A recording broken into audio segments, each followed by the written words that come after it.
I knew the Hellcat man, mate. I knew everybody else. So what's good with you, bro? You just been chilling? Chilling, bro. Honestly, I was asleep as fuck before today, bro. I feel it. Before the pod, bro. It was a wild fucking long weekend, day, man. yeah. Bro, We've been on a bender. I've been on a bender probably worse than this guy. Nah, you for sure. I was like on like a 4-day bender, bro. Like, I feel you. When you come back, is it like crazy? Like, dude, I literally got off the plane yeah. and I get 10 text messages from Stimmy Alex, fucking Jaylene, like. I didn't know you were here until Alex posted you later. I was like, oh shit. Yeah, bro. I get a text like, cause a lot of people here have my location. Yeah. So, okay. So I had gotten like 10 messages because I posted that I was on a plane on my close friends, and they were like, oh, where are you going? And then I landed, and everybody checked my location, and then I got like literally from the plane to later. I didn't stop anywhere. Like I got literally brought to later as soon as I landed. Dude, and I was so fucking like tired because my layover was long, and I had no choice because my ride was like, we're leaving your bags in the car and we're going. Yeah. Oh, I'm just gonna do a little quick sound check, make sure everything sounds good. What's up, man? What's up, bro? Popping over here, man. For real, this boy comes into town and just fucking. He's booked up. For real.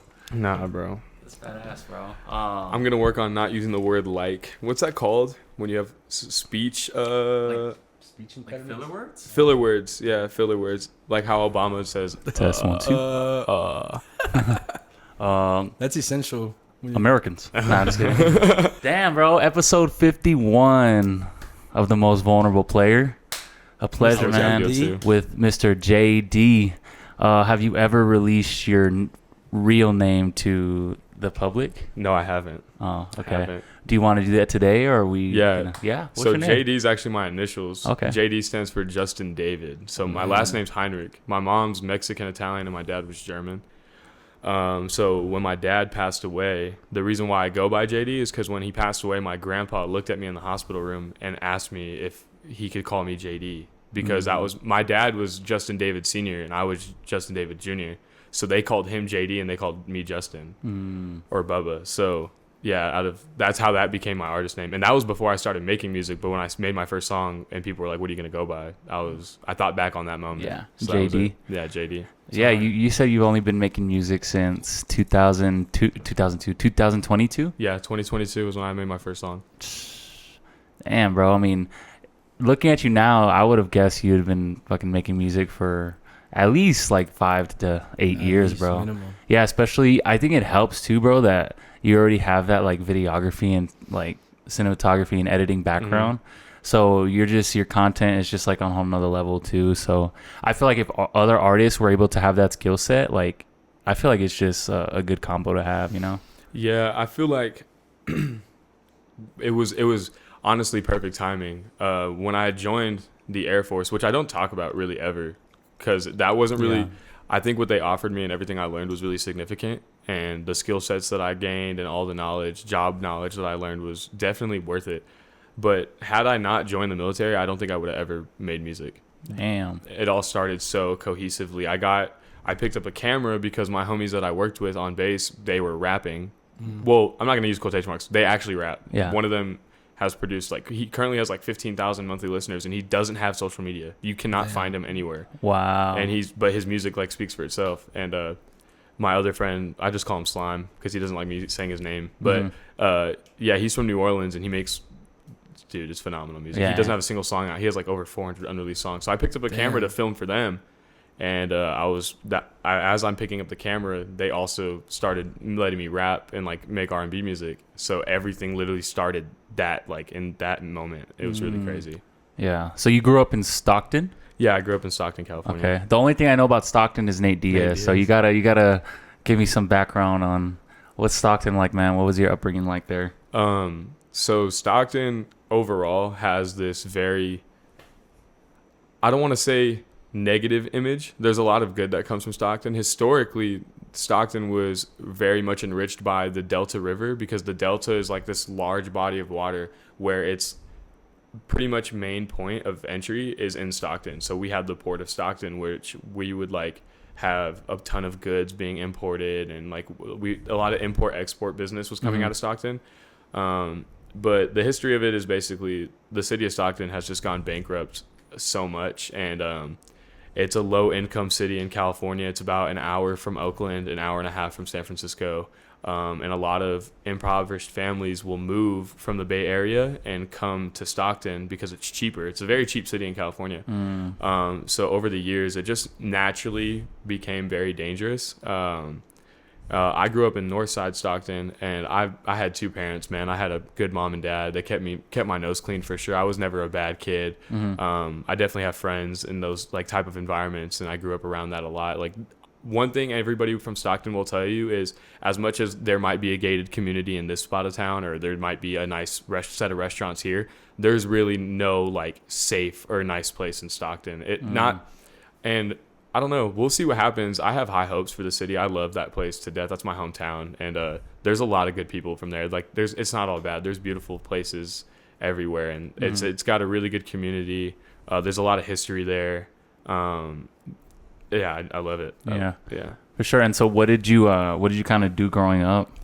So I was like any other like young kid. Like, we all played sports and video games. I skateboarded a lot. My first job was I was like 13 years old, and I was working at a skate shop. I would just go in on the weekends when I wasn't in school, and I would basically be there 8 hours Saturday and Sunday per day, just making boards and selling shoes to kids. And the guy that owned the skate shop, I call him my uncle, like that's Uncle Ray. And he like looked out for me. He would give me like, I remember when the Pink Panther SBs came out, he had, when Nike gives shoes to like skate shops, they have to raffle them, but he had like reserved a pair, and my mom bought the pair off him, and he was always looking out for me, giving me laces and shoes and helping me out if I needed a new board. And yeah, I played baseball my whole life. That was like a really big piece of my life growing up. And what did you envision yourself like doing? I was like, honestly, I was really just like it's very sporadic. I wanted to play baseball. That was my main thing. Obviously, when you're a kid and you spend Monday through Friday practicing something every day, you spend your whole childhood being like, I want to be a baseball player. I want to be a football player. There was kids that wanted to be doctors or policemen because their dads were doctors or policemen. You know what I mean? It's like, I feel like whatever you spend all your time around is what you kind of tend to want to become. So yeah, I'd say baseball player was a big one. And I remember at one point when I was a kid, I wanted to become a farmer. Like, I wanted to do like agricultural business when I was like 12, 13. Where'd that come from? My middle school had they had a trade elective program where there was like a separate campus for trade jobs. So there was like a wood shop class, welding, there was an auto class, and there was also like a drafting class, like making blueprints and stuff. And the guy that I took drafting with, he kind of introduced me to agricultural business. I was like 13, 14 at the time, and that was something that I really wanted to do, and my dad was like, yeah, you should go to school for that. So yeah, it was just those two, to be honest. Yeah. I never really envisioned myself joining the military and making music. Thinking about like that immediately makes me think of Arturo, and because he mentioned that podcast too earlier. But yeah, he's literally in that business, bro, and he made a killing for a while. Yeah. That's something that I thought, because when you're a kid, I don't know if you guys had that moment where you're going to school and you have that realization that money's a thing when you're kind of edging like the end of high school.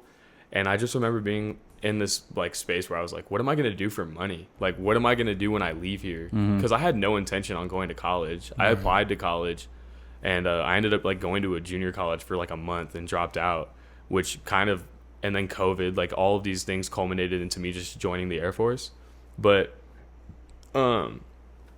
I just was like researching stuff, and I didn't want to be a doctor. I didn't, because all the school, I didn't want to become a cop because my whole family was like correctional officers and sheriffs and ex-military. So I was like, ag business is the route, I guess. My dad had a homie that did it, and he was making like 6 figures plus yearly starting out, and I was like, me 16, 17, I was like, whoa, that's crazy. Yeah. God. Your path into the military was basically from like you dropping out of college, and you're just like like military. It was like, what now? Oh, okay. Yeah, I was working at Firestone. I was a service specialist. Basically means I just worked at the front, answered phone calls. Greeted people and shit. Made sure you got the right tires on your car. Right. I was just like printing receipts and scheduling appointments. And I remember working there, and my dad, was very sick at the time, and my dad's best friend, I call him my Uncle Clayton. My dad, literally, as much as they were like brothers, the things that he did, like he looked at Clayton like, oh, I wish I went this route. Because my dad was very much like an entrepreneur, and he struggled a lot, and like it took a long time for him to get to the point where he was like able to take care of everybody in his family. Whereas my Uncle Clayton joined the Navy, and he was an EOD, which is like essentially bomb squad. Like he was a explosive ordnance. I forget what the acronym stands for. And he was in the Navy for I think 10 years, and then left the Navy and started working for Sacramento PD. And his life turned out very well put together. He had real intention behind what he was doing, and he never had to worry about not getting paid, because obviously when you're working as a police officer or working in the military, 1st and the 15th, you're always getting paid. So it was a lifestyle that my dad, just the consistency is what he wanted. So he wanted that for me. So there was like a year solid where almost every day I was waking up in the morning, putting on my Firestone uniform, and he was like, why don't you just join the Navy? Like, talk to Clayton, join the Navy, join the Air Force, do something. Get out of my fucking house. Basically. Literally. And I was 17 at the time, so I'm like, why is he tripping so hard? And then So you graduated early? Yeah, I was 17 when I okay. graduated. So when I turned 18, that's like when everything kind of started getting put together. I met my recruiter. And yeah, dude, I left to see the recruiter for the first time, I think right after my 18th birthday in September. And then, yeah, just end of December 2020, I was gone. Yeah. What'd you move to? I went from Stockton to San Antonio, and that was where my basic training was. And then from San Antonio, I went to Wichita Falls, Texas, which was right outside of Dallas, maybe an hour and a half. And then I went there for Airman in Training, AIT school. So I was just learning my job for, I think it was 35 days, but school days. So that turned out to be like 2 months roughly. Loved that. That was probably my favorite experience about the military, because you leave basic training and like this mindset of being told what to do, and you're just so go, and then you kind of get your freedom back, and you're around everybody who also just got their freedom back. So everybody's just kind of on a high on life. You know, you're like all excited to have your phone back and to call your family, and people are a lot more grateful for things they weren't grateful for before they left, because it's as much as basic training in the Air Force is short, it's only like 9 weeks, 10 weeks. As much as it's a short thing, like 10 weeks, like the amount of what you're doing and how heavy that is on some people, because some people go there with nothing and leave with all these friends and like peers and your wingman, and some people go there with a lot of family, and they're leaving all of that behind, and then they leave with nothing, and now they also have all these newfound like family members. And so AIT is like a really good experience. You're just playing basketball after class, and you're going to the gym with whoever your roommate is, and there's UFC fights going on, and we're going to each other's barracks rooms and watching UFC and hanging out. Kind of like a college experience a little bit. Yeah, literally. It's we lived in dorms. You have like common areas with barbecue pits, and the big thing there was what are those things called where you hang them on a tree, and hammock. Oh, okay. Yeah. Everybody like had a hammock. That was a big thing. It was like, oh, if you see somebody with a hammock, like that's it was. I'm not gonna get into It's like a red flag or something, or you can't bring women into your barracks room. So we had hammocks. Okay. Yeah, it was a bad. I never no. Not hammock man, huh? That's not crazy. a hammock man. It's crazy work. But Damn, it seems like you actually you really enjoyed it then, the military or the Air Force itself. I'm not going to beef it up, because I think there was a point in time where for my first year and a half, 2 years, because I wasn't making music and I wasn't doing videography, the first year, 2 years I was in the military, that was my life. So I was working hard, and I was I think my problem was, bro, is I never, I was professional and respectful, but I also understood that everybody was human. So I would talk to my peers and talk to my NCOs and my leadership like they were people. I would try to have normal conversations, and that can either be a good thing or that can be a bad thing, because you might be my superior and you enjoy that I talk to you like a regular person, that I'm having conversations with you, and then he might be like, well, there's standards and there's this, so you shouldn't even be talking to me about personal things right now. We're here to work. So that was kind of my issue, was that I there was a switch that sometimes I just couldn't turn off. Like there was that switch where I was like, and I was also young, dude. I was 19, 18 and thrown into the fire with a bunch of 30, 40-year-olds. And Yeah. Yeah, but it wasn't hard, dude. I had fun, and I learned a lot. But I don't talk about it much because it's just like it was just whatever. Yeah. Yeah. But yeah, it was cool. Yeah, it seems like that's a really big thing in the military is what do you call it? Yeah, just your ranks and just like seniority and especially Standard. who you know. It's like a lot of politics, huh? Yeah, there's a lot of politics. Honestly, that's one thing that I really thought was cool, especially with what we got on October 10th with the mental health day. Like, Yeah. That was one thing that I think a lot of people respected me for that I worked with was I was very big on that, especially after my dad had passed away, because you have to realize when you get stationed somewhere like Alamogordo, New Mexico, when we're there in the middle of white sands in the desert, you have nothing to do but be around the people you work with. I'm spending Monday through Friday with you. I'm waking up and seeing your face and going home and just doing it all over again every day. Like, I live next door to you. My dorm room is right next door to yours. So we're leaving work and I'm just seeing you all day, every day. So you just naturally become family with these people. Yeah. And I loved everybody that I worked. There's not a single person that I worked with out of the 70 or so that I met over the last 3 years that I disliked. Yeah. We were all close, and we all went through things, and some people had their cliques or their go-to person.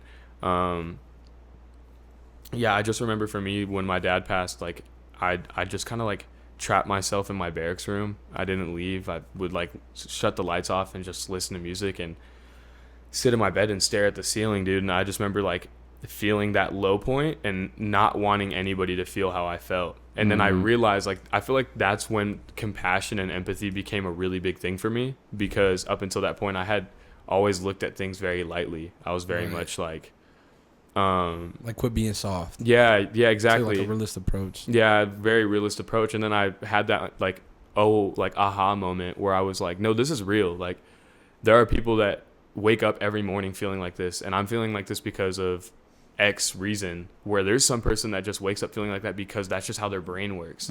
And another big thing of that, which I won't dive too deep in because it's a personal thing for somebody else, but I remember one of my closest friends, he has that issue. He suffers from mental health, mental illness.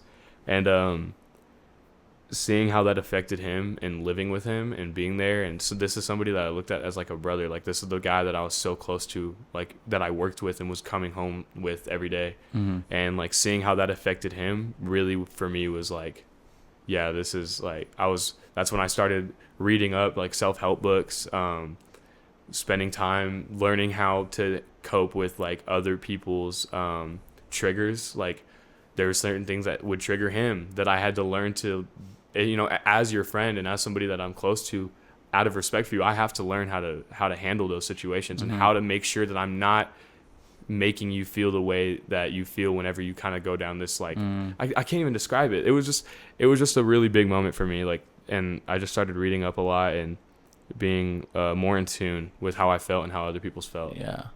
And how did you because you said your dad was sick. Yeah. Were you able to kind of like prepare for it in a way, or like nothing's ever going to prepare you for the actual moment, but is it something you guys were expecting or prepared for, I was 15 or 16 when I found out he had cirrhosis. Yeah. And what is cirrhosis? It's like liver disease. So it's basically, it happens when you're an alcoholic. So that's its cause and effect, basically. Yeah. And so yeah, my dad was diagnosed with cirrhosis when I was a sophomore, junior in high school. And so we kind of had to sit down as a family and have that family meeting and be like, this is a possibility. Like, he may not be here in a year, 2 years. But then we also were like, well, he can just get a liver transplant. But to get a liver transplant, and I never did the research on it, I could be lying, but I'm pretty sure there was you had to be sober for 6 months to be eligible for a new liver. So you had to be sober, and then they would put you on a wait list for a new liver. But my dad can never stay sober, dude. Like, we're talking about a guy that I grew up watching take down like a 12-pack a day of Bud Light, and I'm recycling his cans for money for fucking ramen and high C when I go skate. I'm using his recycling money. So it was just really difficult for him. And my dad dealt with a lot of stress, and he had very bad mental illness. He suffered from like extreme stress, had severe depression. and he was just an addict. And I think my dad felt like everybody's weight was on his shoulders all the time. He kind of took that, he took the responsibility of being like, I need to be the breadwinner. I need to be the one to take care of my son, my daughters, my wife, my parents, my sister and my brother and their kids. And he took on that role without really recognizing how it was impacting him, and kind of just kept going with it. And so I kind of saw it coming, but as a 16-year-old kid, especially a young man, my dad was my role model. That was my best friend. So in the back of my mind, I'd be in the shower some days being like, dude, my dad could die like tomorrow. And then I'd also be like, but he'll be all right. You know what I mean? He'll be fine. So when he actually passed away, it was actually really crazy. So when I joined the military, in basic training, my house burned down and I lost everything. So every piece of clothing I own, in Stockton? In Stockton. Was there like how did that happen? The dryer exploded and shit. burned down the whole house. So, yeah, dude, like literally at 18, I had to rebuild my life from like the ground up, because all I had was at my dad's house. I had my mom's house too, but I didn't really have much there. So yeah, dude, I lost everything. So the house burned down, and then literally I come home after AIT. I see my dad, and he's not really doing well, because with cirrhosis, you develop jaundice, so your skin yellows, and then you also start to bloat a lot. And it was really weird. So yeah, I remember I saw him and my baby brother. He was maybe 2 years old at the time, and I was there for 7 days, and I hugged him and my brother goodbye, because I had to go to Alamogordo. It was my first duty station. I had to report for base, and I remember I left, and I was calling my dad, and I remember he flew somewhere, and he called me, and he was just very like off-putting, very much just, yeah, I'm okay, I'm fine, how are you, whatever. And it really like started to creep up in the back of my mind, like maybe he wasn't doing okay. And I remember in August 8th, I think is when he passed, but August 7th, I got a phone call from my mom, and this is 2020. I'm like, oh, fuck that. 2021. 2021. Yeah, so, so 2021, yeah, I get a phone call from my mom. She's crying, and that's when, like, instantly I knew. And I would literally had just gotten to my cousin's house on the west side, and we were going to go out. We were going to go, there was, like, a kickback. Wait, so you had moved back to El Paso, or you had moved to El Paso from the... So I kind of jumped over something. Yeah. I have a lot of family here. Yeah. So when I was stationed in Alamogordo, I would come here on the weekends to spend time with my family. Gotcha. So I remember the one weekend where my dad passed, I came to El Paso on a Friday. It was like 7:30, maybe 8 o'clock at night, and we were like all getting ready to hang out. We were gonna have a movie night. We were gonna chill, get food, and I just get that phone call. And I remember I had barely met my cousins. I had only known them for maybe a month at that point, and they were just so welcoming. And I did not want to have that breakdown in front of them. So when my mom tells me this, I'm coming down the stairs, and they're on the couch, like all four of them.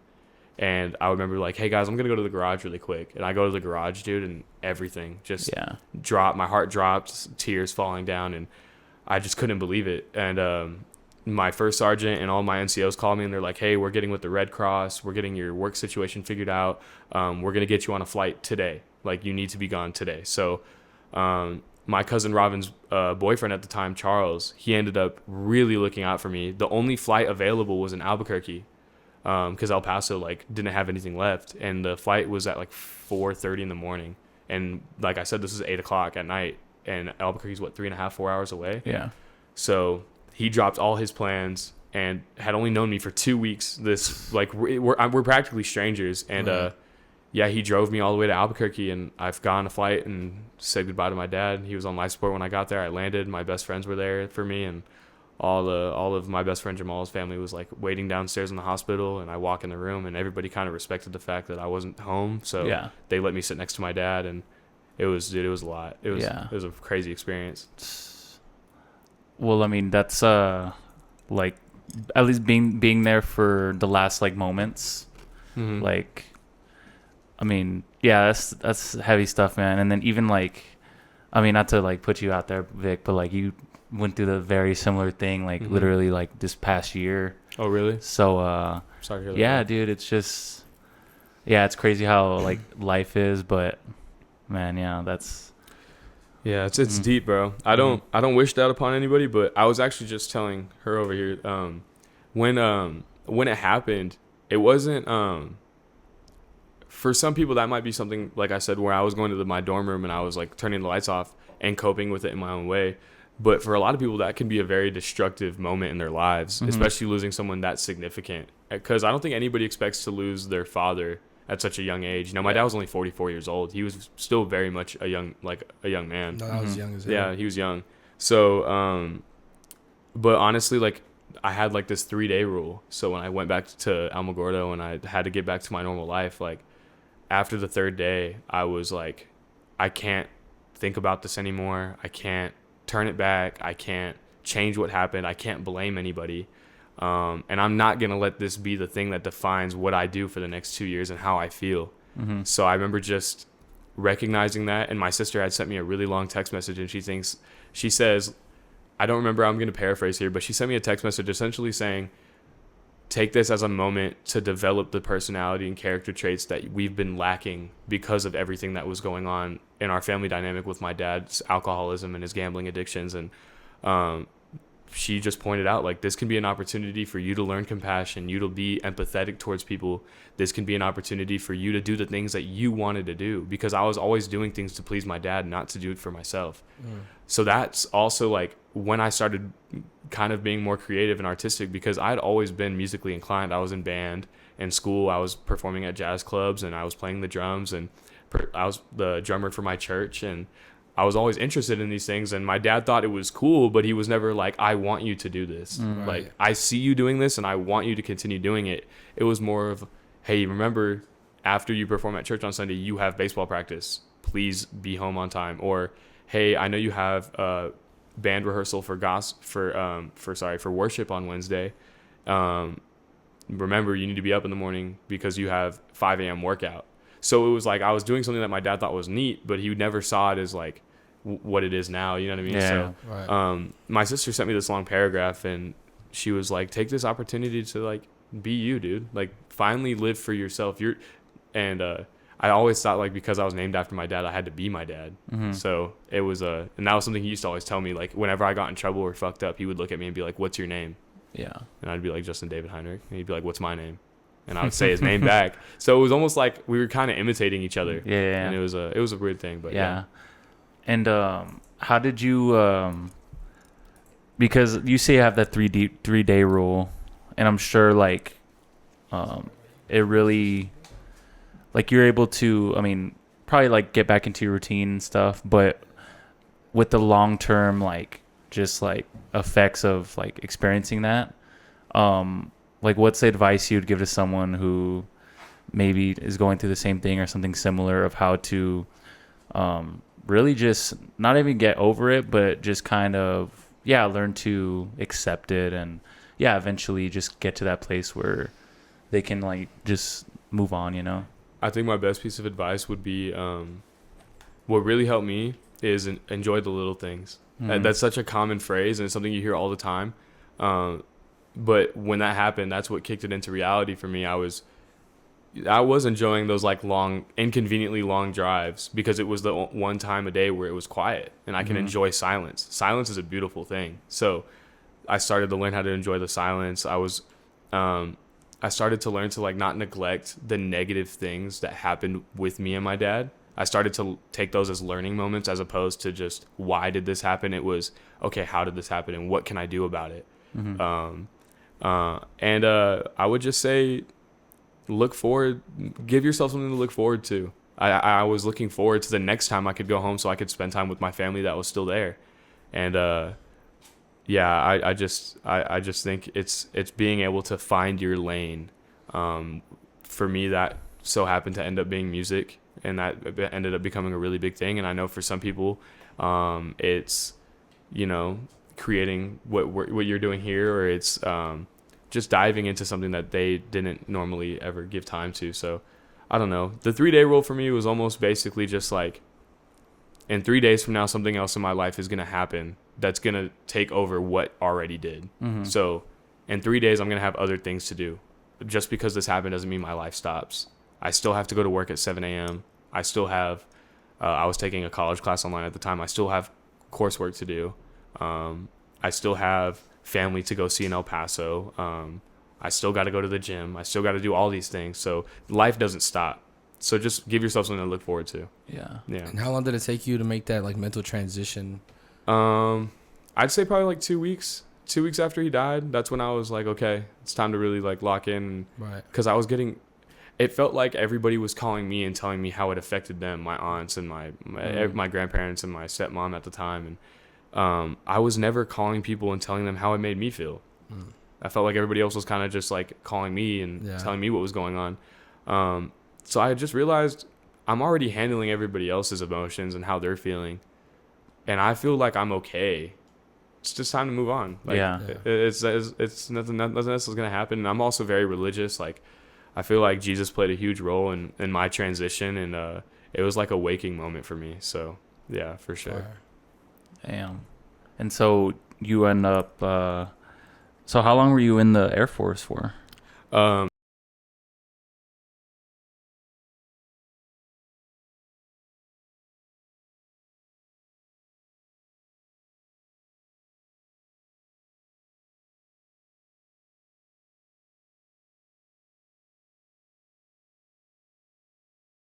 San Jose in the Bay Area. So my new base is it's a small town called Mountain View, California. It's like right outside of San Jose, and about an hour from San Francisco. And yeah, it's cool. I don't really. You just drive down there? Yeah, I just drive down there from LA. It's about 4.5 hours, 5 hours, and then I get a hotel room. They provide for me, and yeah, honestly, like this might go off very bad, but that aspect of my life is just in the back of my mind. It's not. It's honestly not in my focus at all.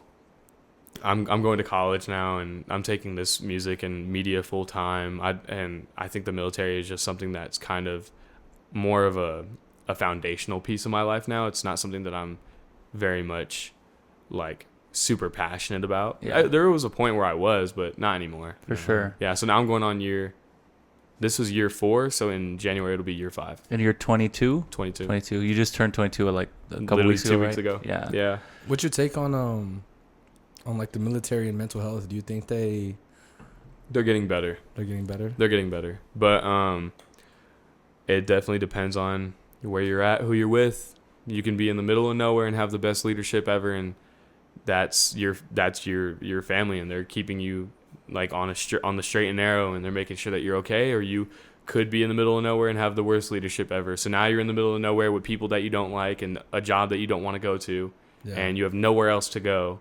And I think their resources are getting better. They helped me, and I know that there's a lot of people that they ended up helping that I worked with. So yeah, they're getting better. They're trying.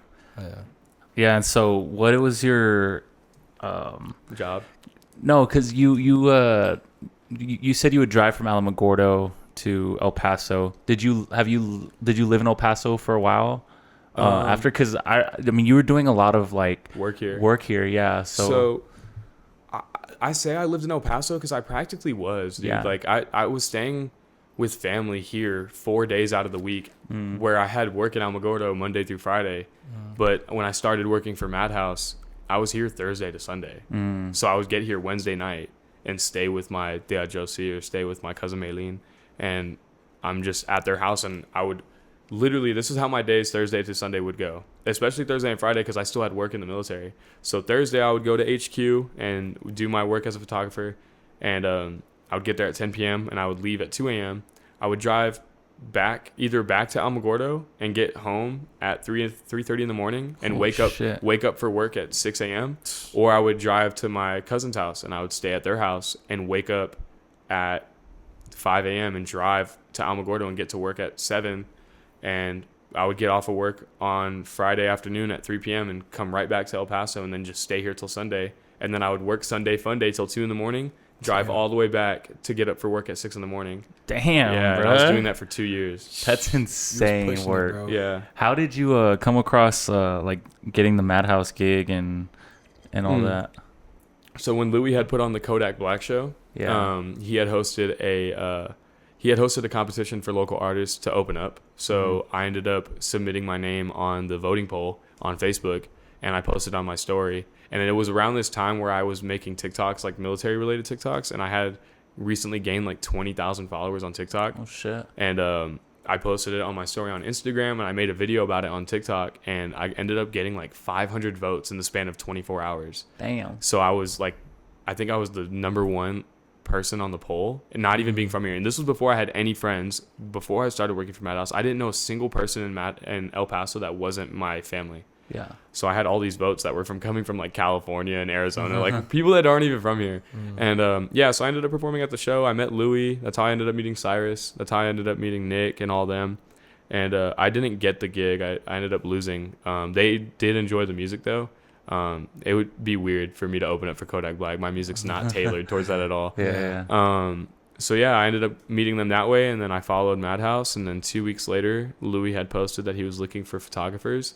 And I don't know if Louis actually knows this. I don't think I've ever told him this, but when I started working for him, I had never actually like taken photography seriously, and I didn't even own a camera. That's wild. I was borrowing the same cousin that her boyfriend drove me to the airport. He had a Canon EOS R camera that he just didn't use, and I was like, "Yo, I just got this gig with Madhouse. I will give you $30 a weekend to let me use your camera." It's hard. So he was letting me use his camera, and then my sister ended up a couple months later giving me her Sony, and it's the same Sony that I use to this day. And yeah, I literally started learning how to do photography and videography through Madhouse. After you got the job. After I got the job. That's crazy After I got work. the job. That's fire, bro. Yeah. Yeah. And we're here now. Now I've gotten to do a bunch of cool shit. I got to work with Saya. She's an actress from BET, and she's been on The Purge and Station 19 and a bunch of stuff. I've gotten to do Gigi McGree. She's a huge techno house DJ from Australia.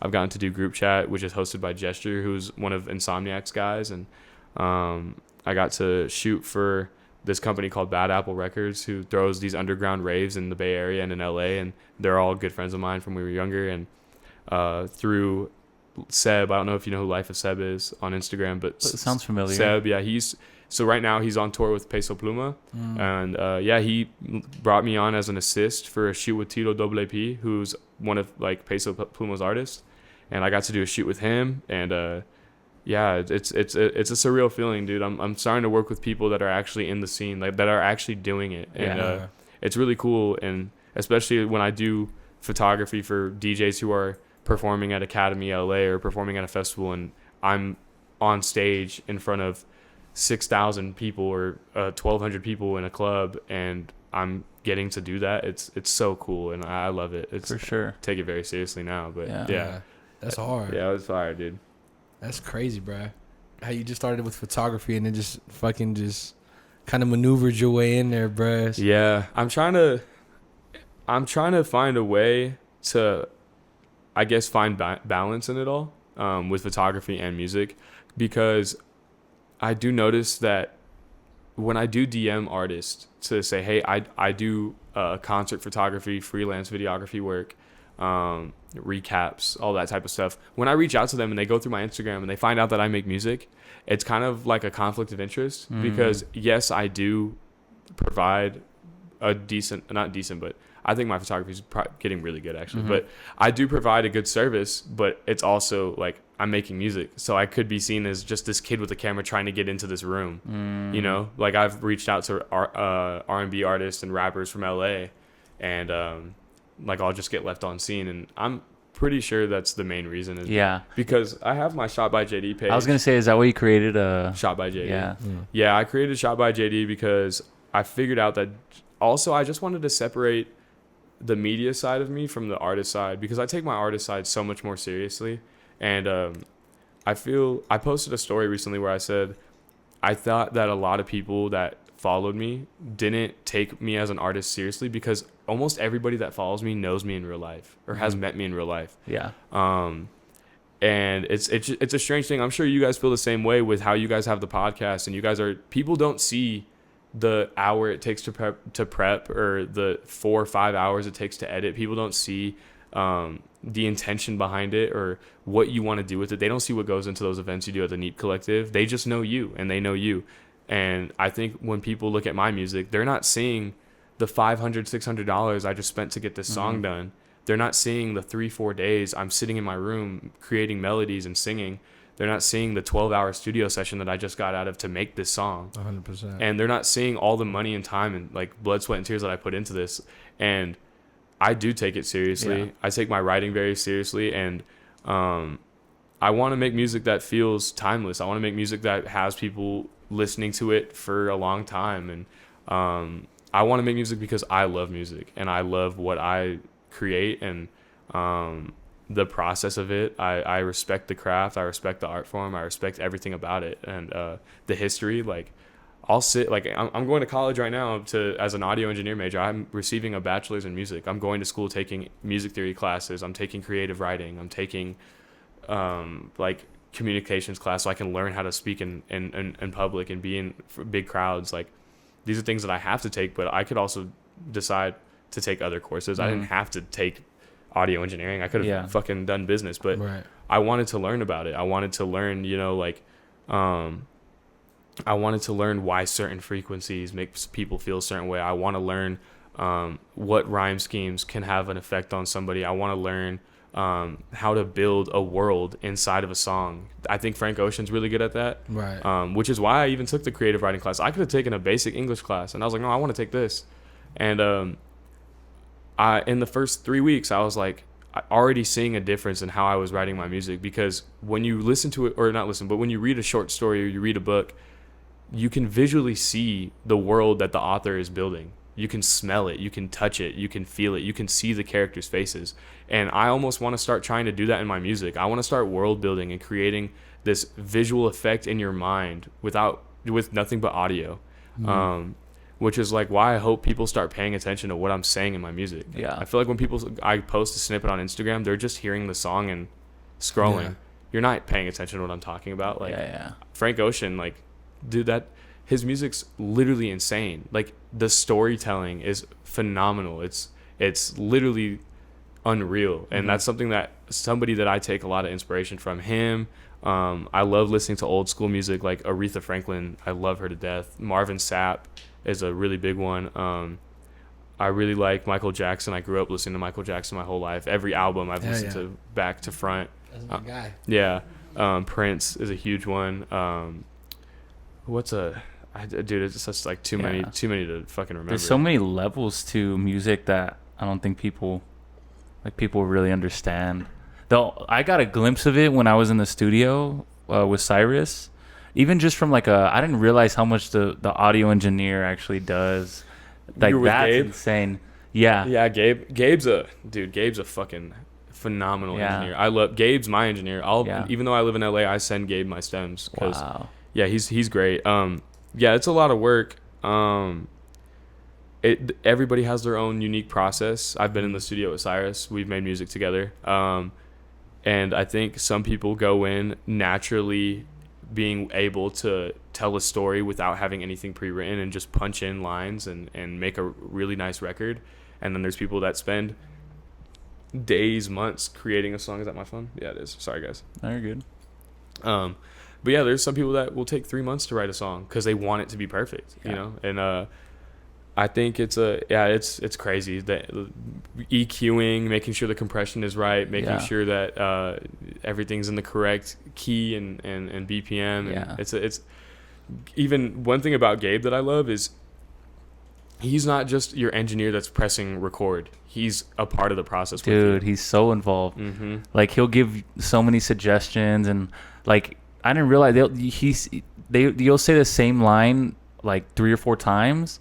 And in my head, it kind of sounds all similar, but no, it's like, nah, this one's the one that we want to use, you know? Yeah, Gabe. The perfect transition and shit. Mm-hmm. Gabe actually, he put me on to the idea of stacking my vocals, which is like kind very of running it over. Yeah, like it's basically finishing off a verse and overlapping like the start of another verse type shit. Yeah, so it's like if I were to record a line, right, like on What It Is, I would say what it is 5 more times because it makes it sound fuller. And stacking your vocals is a really common thing in music. It wasn't like anything people have not heard of. But me being the guy that recorded on FL Studio in my dorm room, I was like, what do you mean stack my what do you mean I need two higher pitched vocals and then two lows and one harmony to make this sound full? And then I started doing it, and dude, Gabe elevated my game. When I started recording with Gabe, that's when my music and my taste in music completely changed. That's hard. Yeah, that's when I started making R&B music. Up to that point, I was making like West Coast rap. Yeah. And what's your creative process like, bro? Do you punch in? You like to write? Are you a little bit of both? Every single song that I have out was never written. What it is was freestyled. Fire. So but I'm now starting to learn to write my music and putting pen to paper, because I've realized how important it is to be intentional. And so yeah, now my process is a little bit different. I'll come in with at least a rough idea of what I'm going to talk about in the song, what scenes I'm going to describe, what setting I'm going to create, the tone, the cadence. Trying to come in a little bit more prepared. And I also come in now with a plethora of beats, as opposed to in the past I would walk into the room with maybe like 2 or 3 beats. Yeah. Now I'm walking into the studio with a 12-hour session with a full package of 8 beats ready to go in case this song doesn't go well. I have this song to work on. So yeah, it's a lot different now, and I take a lot of time with what I'm doing. I don't want to rush it. I remember when I was in the studio with Gabe, there was a couple songs where I just needed like 2 more bars, and I would just say some bullshit just to get the song over with. And then it's like, I could have said something here that matters, but instead I decided to do this because I just wanted to get out of there, and I had 10 minutes on my session left. But yeah, no, being intentional and making sure every single piece of art that I put out now is cohesive is a big part of my writing process now and my recording process. Hell yeah. And so, like, going back to what you said about like how like most of the people that follow you know you, do you feel like that can be a negative thing, like when it comes to creating? And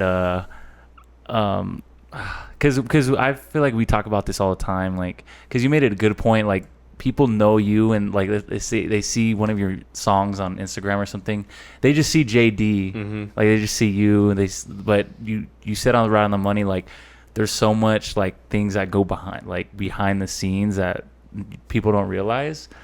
But I feel like when you're just surrounded like people you grew up with, I don't know, maybe it's like I noticed that it's like random people seem to support a lot more than like people that you kind of grew up with you. And it's not even a bad, I don't think it's per se a bad thing, but it's just how it is, you know? Yeah, I think I learned to not take offense to it. Yeah. I just learned to more so be happy and excited when people that I am very close with share my music. Yeah. But yeah, you're right. It's a weird feeling to see Joe Schmo that follows me that I've met one time at Nice Guy reposting every song that I've made. There's people that I've maybe hung out with once or twice that repost every single time I post a song. Yeah. Or like post my music. And then there's people that I talk to every day on the phone that have never posted it once. Yeah. And it's not like I take offense to it. It's more so like I don't think people understand how much of an impact they have on like your art. You know, this podcast your lives can completely change if 100 people really like supported you fully. You know what I mean? Like I think about that all the time, dude. I'm like, people don't understand, like my friends don't understand, like you guys can directly like impact and change my life. Right. Like literally it starts with one person. Yeah. All it would take is for one person to repost or comment and boost that opportunity for the next person to see it. And that next person could be, dude, Tyler the Creator found, I think it was Rex Orange County. He found them on YouTube with like 100 views. You never know who's watching. Yeah. You could repost my song, and somebody that follows you that has some sort of influence could be like, oh, this is fire, and reach out to me personally. Yeah. And I'm not begging for it. I'm not going to sit here and be mad that nobody's reposting my music or nobody's like messing with it the way that I want them to. I can't force that.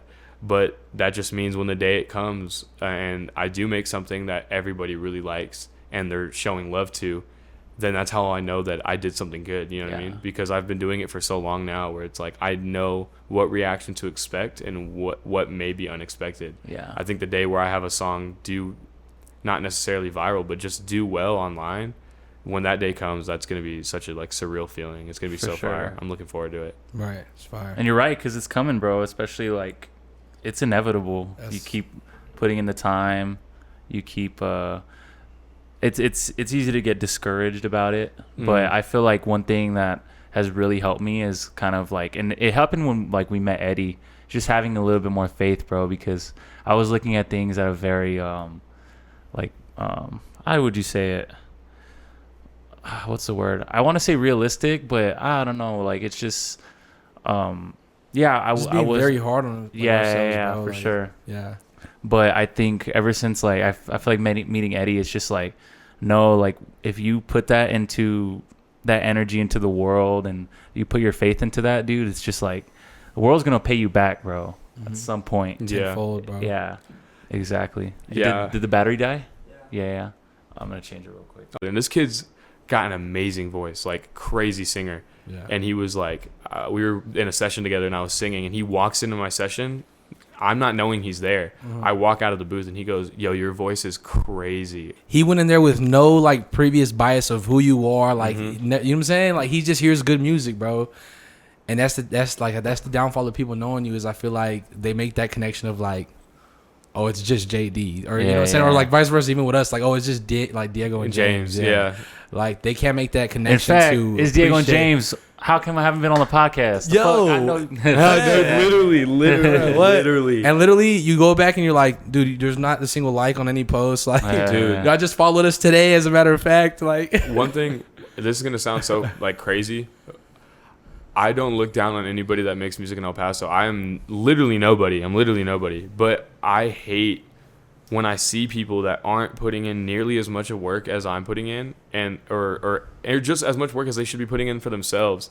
And then I'll get a DM being like, "Yo, how come I ain't got a verse yet? Or how come I ain't got a hook from you yet?"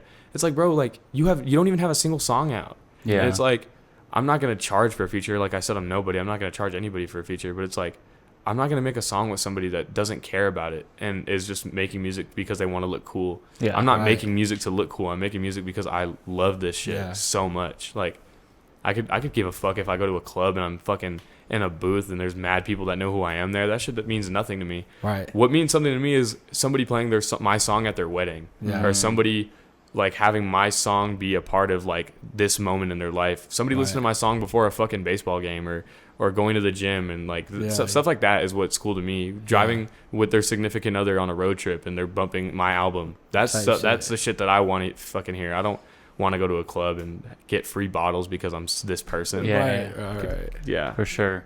And so, what's been your experience? Well, first of all, what made you make the leap to Los Angeles and leaving El Paso / Alamogordo? So when I was learning I was getting out the military, I knew that I was moving back to Stockton. So now knowing that I was moving back to California and understanding that I'm going back to my normal life, I had to make the decision to either A, go to school in San Francisco, or I was going to go to school in LA. I didn't give myself any alternative. And the only reason being is because those are two cities where the scene is big enough to where I can make something happen. And I'm not saying you can't make something happen from a small town. There's plenty of people from El Paso that have made shit happen. Evander's made something happen. Khalid made it happen. Cigarettes After Sex made it happen. There's a lot of examples. In Stockton, there's a huge rap scene. But in Stockton, I would have been competing with guys who are not only affiliated and very well known around California to be like hard, like gang members, and like that scene of rap is just very violent. Yeah. That's not my scene of rap. Right. And Like, you would have needed to have like a legit entourage with you, bro. Exactly. Like, people that like heavy hitters that stand with you and shit. And it's crazy because a lot of those guys, I don't know if you guys know anything about Stockton rap, but have you ever heard of like EBK J-Bo? I heard of EBK. Yeah. Is it like a group or like a gang? Yeah, basically they're a group. I'm not gonna say they're a gang. They're a group. They're a group. But they're hard, bro. They're fucking tight. And I remember a couple of the guys that rap underneath them. When I was in high school, I used to have a podcast called JSN. And I interviewed them. You can look it up on YouTube. JSN podcast interviews MBO. And so some of those guys that are in that rap group like are also a part of that group of people. And yeah, like I would have just been competing with guys in a scene that isn't seeking after like R&B or player like style rap music. They're trying to listen to something that gets them going, like like heavy 808s and a crazy like background story. And it's like I don't rap like that. I'm never going to rap like that. I don't live that life. You know what I mean? Right. But Stockton's rap scene is huge. I'd say in Northern California, Stockton easily has the biggest rap scene. Also, probably the most talented. There's guys like EBK J-Bo drops a song, it's getting 2-3 million views in 24 hours or like in a couple days. Damn. Like he's going crazy. Young Jock's going crazy. Haiti Baby goes crazy. Yeah. MB Nell is a phenomenal rapper from Stockton. And these are all guys that I was like in high school listening to, and they're killing it. And Yeah. Stockton's rap scene's, it's coming up for sure. There's a lot of underground guys that are, Yeah. there's a lot of underground guys in Stockton that are on the come up. There's one guy that I know, Keep It Peasy. He's coming up. He's on the rise. Yeah, dude, Dadex. Stockton's got its own scene for sure. Yeah. Yeah. So you decided to go to school in LA? Yeah, Yeah. I've just walked around that whole question. I'm sorry. Oh, no, you're good. Yeah, I think what made me want to move to LA instead of going to San Francisco is, in San Francisco I would have been kind of competing with those same people in that same scene. LA is a little bit different. LA's open format. There's everything there. And the school that I applied to has the direct program that I wanted. And it just made more sense. If I want to make music and I want to do media, what better place to be in than LA? It would make zero sense for me to go to fucking Sacramento. There's nothing there. Or San Francisco. There's opportunity in San Francisco, but it's a lot more niche. LA's this. Yeah. It's a open fucking. It's everything. So yeah, that definitely drive my decision, and I just made the jump, dude. I moved to LA with $350 in my pocket, and I drove everything in my car and got there, and yeah, just got my apartment. I'm moving in next week. Damn. Got a nice little spot, and then yeah, man, things are turning around. Yeah. I'm happy. We can go to Austin next week, motherfucker. Like, what just happened to you all, bro? If it wasn't for my cousin, shout out Hop. If it wasn't Yeah. for Hop, I would not be able to live in LA. Like Yeah. he gave me, because the GI Bill is what's getting me paid. I'm getting Yeah. low-key stupid paper for going to school. That's and, good. It's yeah, fire. so shout out the government for that one. But yeah, my cousin Hop, he was looking out for me crazy because I didn't start getting paid until I started going to school. Right. And I didn't start school for another month. So I'm like, yo, like I got fucking $400. I got a fucking 2014 Audi that takes 20 gallons of fucking gas, and I need to eat and I need to pay my fucking car note. Like I'm fucked. Like I moved and I was like, I'm a fucking idiot. Yeah. And then he was like, just come stay at the crib, and fool took care of me to the fullest. And yeah, my big cousin looked out. But yeah, bro, moved out to LA with, I think it was like $350, $400. Literally nothing, dude. I did not have enough money to fucking move, but I did it. That's hard. badass, It's now bro. or fucking never. Yeah, literally, So, man. dude, make your fucking move. Quit being a bitch. Quit being a fucking bitch. Hey, I'm ready, my friends. Dude, I am ready. especially Austin. Y'all Yeah. could do it. Yeah, for sure. Start applying for fucking. That's life advice we can get into off topic. Yeah. But yeah, do it, bro. Fuck Yeah, it. That fuck shit's yeah. fire. And that scene, bro. Austin's got the craziest comedy and podcast scene. Yeah. That's literally the mecca for like live talk shows and Yeah. and that what you guys are doing. That's literally the mecca. Exactly. Yeah. Like I would have moved lit. to Austin for music, but if I was doing this, dude, Austin for Yeah. sure. Yeah. Well, even because I heard live music scene in Austin is really good. Yeah, it's getting there. Yeah. Yeah. But LA's still the mecca of music. Yeah, I'd say L.A., Atlanta, and New New York. But in terms of just stage entertainment, when it comes down to like stand-up comedy or spoken word or like all that type of stuff where it's no music, I think Austin's just where it's at. Austin and I think they really just take the cake, dude. Yeah. That scene is. I went out there twice and I was, dude, this shit is fucking amazing. Yeah. Yeah. It's just lit. For sure. Damn, bro. That makes me excited. Yeah, bro. Nah. Austin is it for sure. Yeah. So, what was the first time because you said you didn't make your first song till 2022, but you were always musically inclined. So at what point, what made you be like, yo, I'm just going to make my first song? The homie that I was saying, his name, I call him Slime. He actually, I probably shouldn't be calling him Slime now that I think about it. Anyways, yeah, no, he had a home studio in his barracks room, and he invited me over to just watch him make music. And we were playing 2K, and then he put on a beat, and I just started humming, and I was just like just fucking around. I wasn't being Yeah. serious, and he was like, "Go ahead," and he just gave me headphones. Literally gave me no choice, and just gave me headphones, and I did it, and then I was just listening to the song I made, and I was like, "Whoa, I just made a song." I listened to that You were song just now. freestyling, or yeah? Yeah, it was terrible. I remember I listened to that song now and I cringe, like it's terrible, but it's such a fond memory. And yeah, dude, he literally was the catalyst. I gave all credit to him. He's the catalyst for what I do now. And I'll send him music now, and he'll be like, "I want you to get back in your old bag." I'm like, "Hell no, I'm not doing that shit again." What old bag are you talking about? That shit was trash. But yeah, no, there was like a solid 4 months of me just practicing making music before I actually put out my first song. And yeah, I ended up taking down the music that I had out in 2022 just because I wasn't proud of it, and it wasn't intentional, and there wasn't any substance in what I had put out. It was just me having fun making music.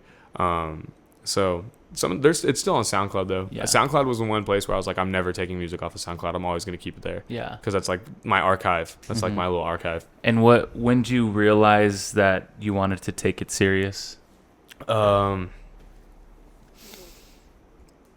Man, I think the first time I started taking it really serious was when I made a song called Nobody, because I made Nobody, and I was getting DMs from people like that I never knew, and yeah, Nobody was a big one, and then I made Perfect Timing, and then I started like putting money towards my music, and then I met Gabe, and I think that like 3-month time span between, I want to say, January and March of 2023 was when I was like, yeah, this is it. This is what I'm going to be doing. And yeah, that was a really, really, really big piece. And yeah, so ever since then, it's been running gun. I'm just going. Oh, yeah. And was it ever in the back of your mind, like before that moment where you were in the studio with your boy, was it ever like in the back of your mind, like after the military, I want to be an artist, I want to make music? Nah, not really. Not really? I didn't know what I wanted to do. I knew for sure when I got out the military I was going to go to college. I very much value the fact that I have the opportunity to go to school because the military is paying for it and paying me to do it.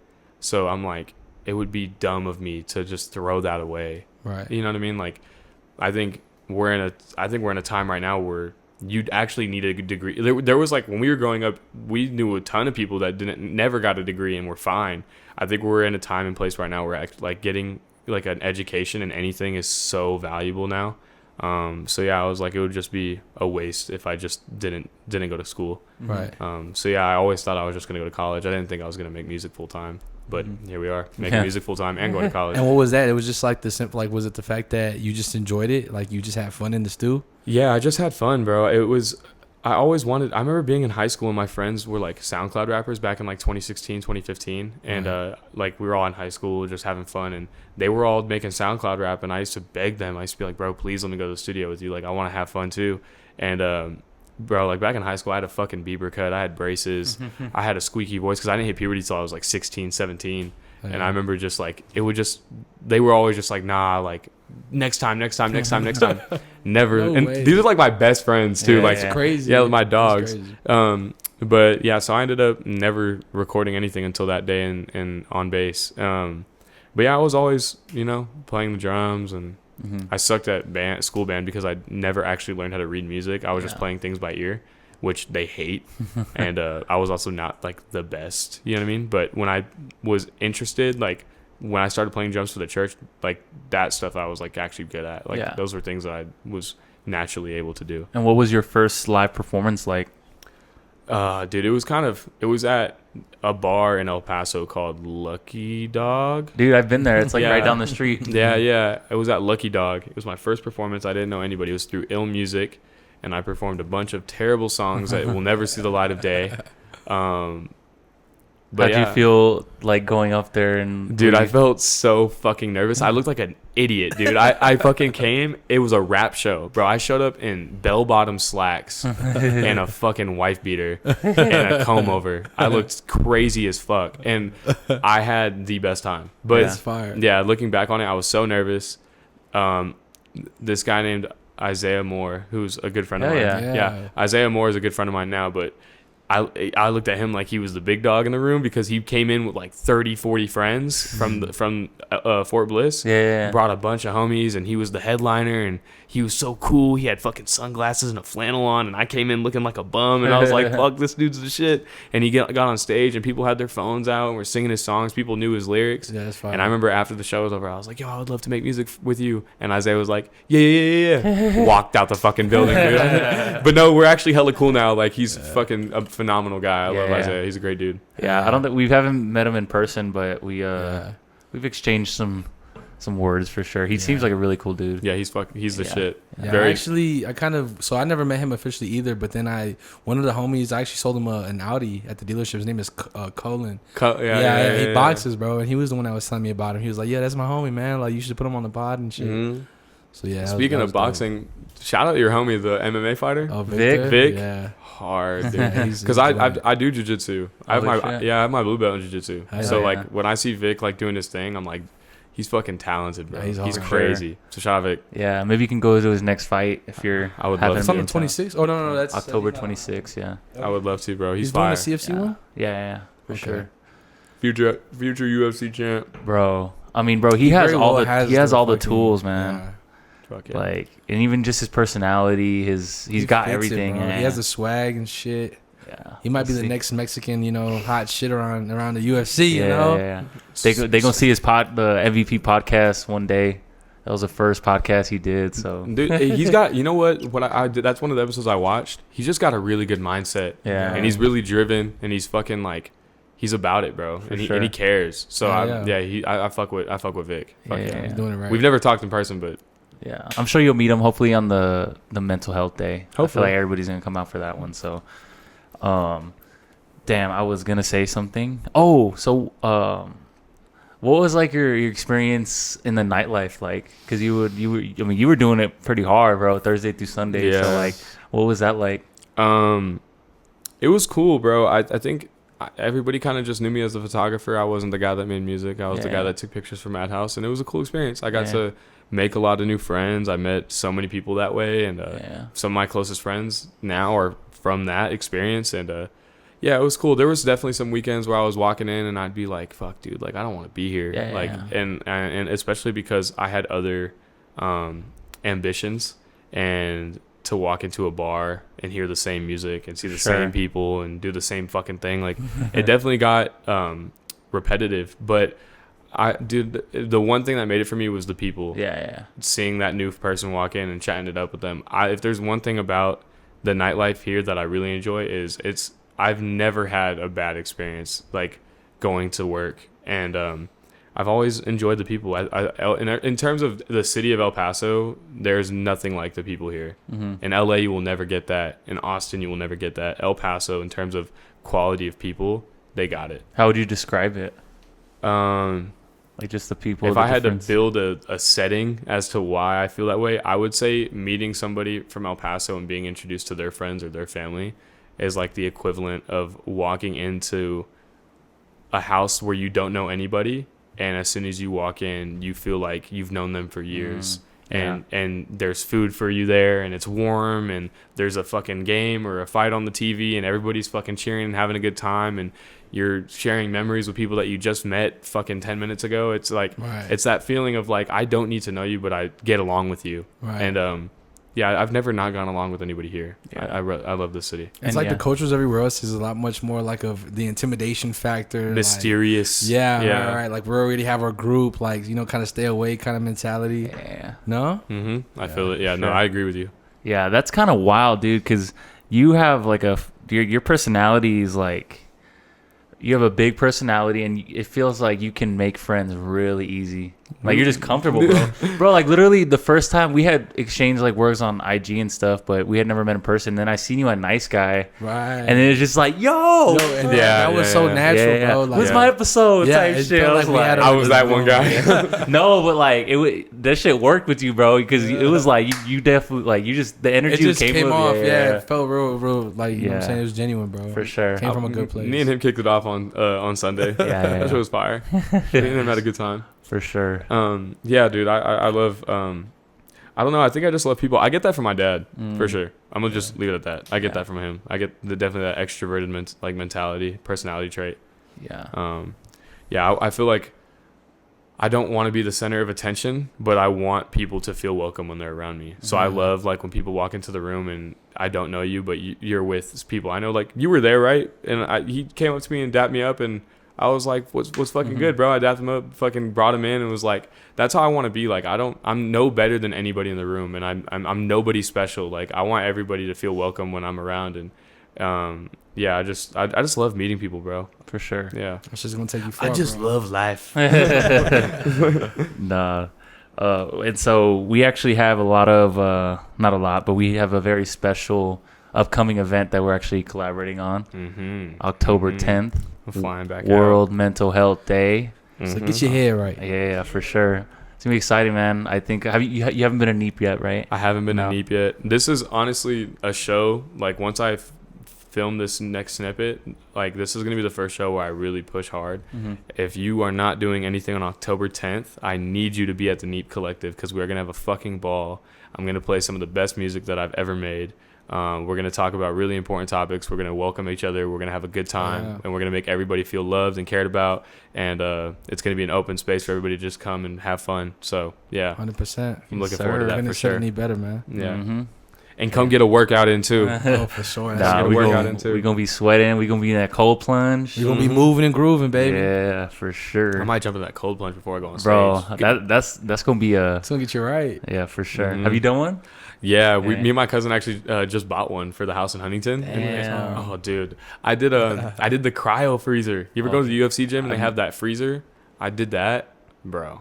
I got out, my fucking nipples were all hard. I'm all fucking Fucking purple. I'm all purple, frosty. Yeah. Shit felt great. I was like all shivering. No, I bet that cold plunge before a performance is like it'll be actually Literally the good best. for you. Yeah. Hell yeah, man. Well, something we've never done on the most vulnerable player. JD. Yeah, man. We can't have an artist on the MVP and can't have him come and back it up. You know what I'm saying? Sure. Yeah. So Mr. JD is gonna give us a little snippet of something maybe you can expect on October 10th, and we're excited, man. We've never done this on the pod, but he's gonna spit a few bars for you We want guys. some off the top, man. I'm gonna try to- freestyle. I'm gonna vibes. try to give 12. If I Okay. can get to Let's 12 do it, bars, I'll man. call it a day. And we need 15 good seconds, 10 All right, seconds. bet. And then Mr. Curry's next after that. You Oh, yeah. crazy. You gotta finish it up. Oh, If no, I I'm lag, not hopping on. You got to, bro. How about Mr. Victor? Hey, if he needs to pick me up, bro, I'm coming through. all right, bet. Let's get it. All right, what we got on Yo, DJ, spin that shit. Spin that shit. Yeah, for real. Can you record this, Vic? Bro, we're gonna need like an official plug, bro, for when this happens again. Oh, dude. Like, yo, Diego, spin that shit, cuz. Oh, dude. I'm gonna need to be like, I don't know. Can you hear the? Yeah, I can You hear hear it. Yeah. Hey, Hey, I'm gonna need James on the ad libs. Hey, I'm gonna turn me need the Diego fuck on up, my yo. stacks. Yeah. I'm gonna need everybody there on October 10th yo, at we the gonna Neat get you fucking Collective. right. Neat Collective, we finna get you right. Hey, Yeah. look, hey. When I look into your eyes, Yeah. swear to God, I think my heart cried. Bark Drive, sipping 42 until my heart's dry. And I can't let you gas me up to move the wrong way. If I gotta move cautious, I don't give a fuck if it's a long way. I'm star made. Every time I step, you'll see these ball mains, and I ain't worried about shit. If I said it, I'ma stand straight. Lost Marcus and Big J, man, it's getting heavy. Motherfucking saying that I'm done, man, I'm just getting ready for real. Hey, give a Okay. fuck about how you feel. Hey, you fuck around, I get you. Hey, look. You next. And didn't you know? Didn't you know? Didn't you know? That's hard. Oh wait, Didn't you you next? know? Nah, Yeah. bullshit, Come on. bro. Give me some. You trying to turn me up? Give me some, twin. Okay. Didn't you know, nigga pop hoes? I'm out here with my niggas popping them hoes. Hold on. Didn't you know? Didn't you know? Didn't you know? Didn't you know? Didn't you know? It's me and my niggas, we stepping when we running this shit. Didn't you know? My niggas, they killers, they pull up, they popping them glicks. Didn't you know? My nigga, he pull up, he get it. That was hard. Hey, Fire. Didn't you know? Hey, popping that photos, I'm popping them bows. Okay. Feel like I'm running this bitch now. I feel like I'm Bo Jackson. Finna go up and I'll turn it up. Finna grab my dick like I feel like Jackson. Feeling like my Oh man, that's the MVP. and that's it, man. Episode like that. 51 of the most vulnerable player. hooray. You know it, you dig. We will see you October 10th. Very much looking did. forward to it. Yes, sir. And if you didn't know, Now you know. now you fucking know. JD certified.